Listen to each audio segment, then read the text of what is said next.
November's solid jobs report did not assure that the economy will come in for a soft landing, but it did help to clear the runway a little more.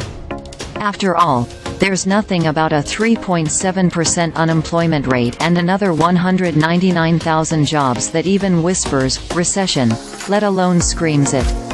At least for now, then, the U.S. economy can take another win with a small W, as it looks to navigate through what had been the highest inflation level in more than 40 years, and a still uncertain path ahead.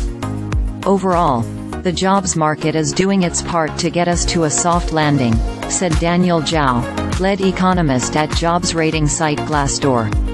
It's boring in all the right ways. That's a welcome change after a few years of less boring reports. Indeed, despite a high level of anxiety heading into the Labor Department's non-farm payrolls report, the details were fairly benign. The level of job creation was just above the Wall Street estimate of 190,000. Average hourly earnings rose 4% from a year ago, exactly in line with expectations.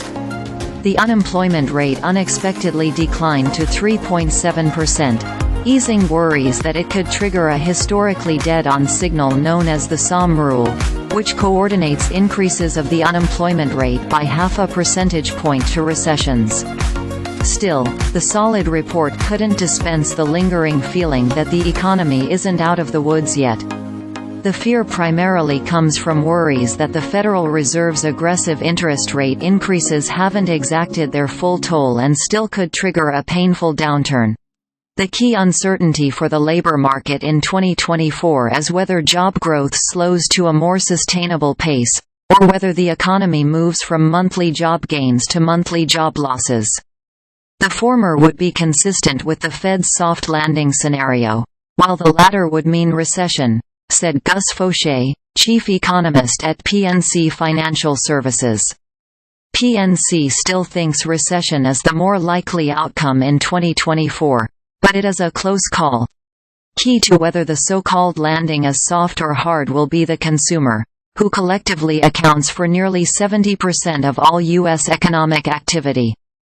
On that front, there was another round of good news Friday.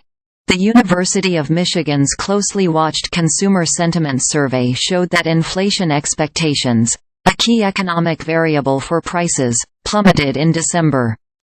Respondents put one-year inflation expectations at 3.1%, a stunning 1.4 percentage point drop. However, such gauges can be fluky and are not in line with some other signals coming from consumers, said Liz Ann Sonders, chief investment strategist at Charles Schwab. Debates over soft landings and inflation expectations and interest rate outlooks tend to miss bigger points, Sonders added.